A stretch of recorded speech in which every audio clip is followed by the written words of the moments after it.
One important thing to be aware of when setting up your characters with Rhiggit are planes and IK. All parts, when created, will have a plane marker, as you can see, these pink grids that are on everything. And these serve to show you the orientation of a part fitted inside your character. In many places, such as spines here, all it really serves to show is the front to back sort of axis. It's most ideal to try and keep things like spines nice and square in your character mesh. There is technically no reason why you couldn't put the spine at a twisted angle into a mesh like this. It would not break its functionality in any way, but you would wind up with the controller axis offset at an angle. The vast majority of the time, of course, that's going to be exceedingly unhelpful, though you never know, you might have some unusual character where it is a handy thing to have. Any which way, these planes allow you to orient the entire part within a certain area of a mesh. In the case of parts that can or do function on IK, this is even more important, as IK in Lightwave needs to be planar. That means all of the joints need to sit upon this plane, or more correctly, all of their orientations need to sit upon this plane.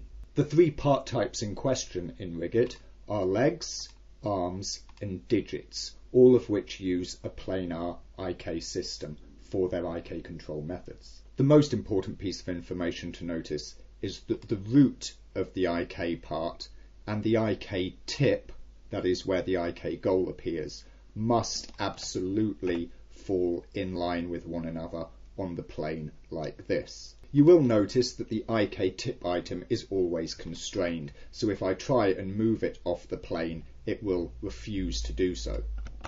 This is not true of intermediate joints, which can be offset from the plane thusly. As you can see, what this does is it actually offsets the controller without offsetting its orientation.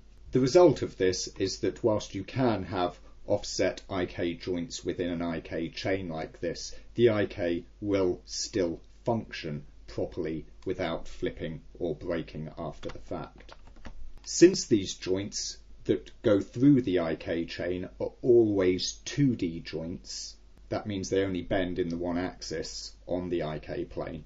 It does not matter for deformation purposes that they are offset like this. Since there is no side-to-side rotation, it matters little when it comes to actually binding them to the mesh. The mesh will, in effect, always see this side view, as it were, in which point everything is bending together properly.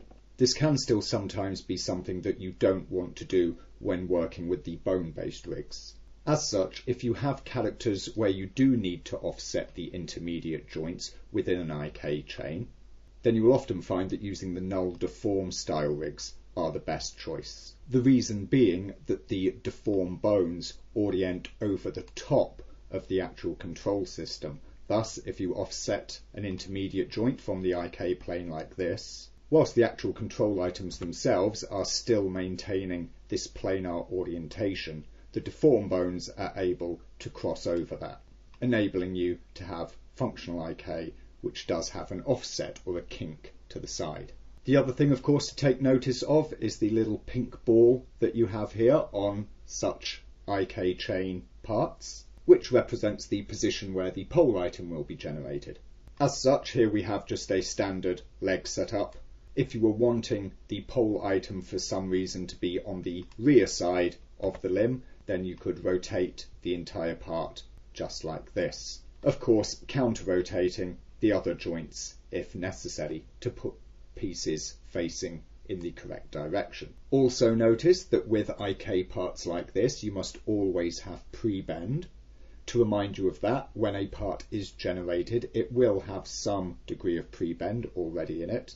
And the pre-bend direction, which you set, is the direction in which the IK will itself function. So like this, you can set the bend direction for an IK part and its pole direction as you see fit for a given character. Also take note that whilst it is probably most tidy and most intuitive visually to put the swing of a part to point down the length of the part itself, this is not necessary, at least not to any functional degree.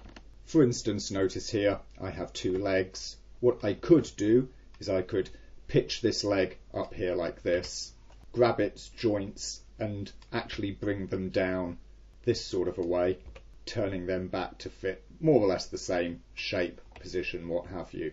And when actually rigged and generated, you can see that they both function identically. There is no difference between them. The point, of course, is that all of these joints are on that plane, and if we look at the second leg, all of those joints are still on the same plane. However, when it comes to setting things up and fitting the markers to your rig, this is probably less visually intuitive.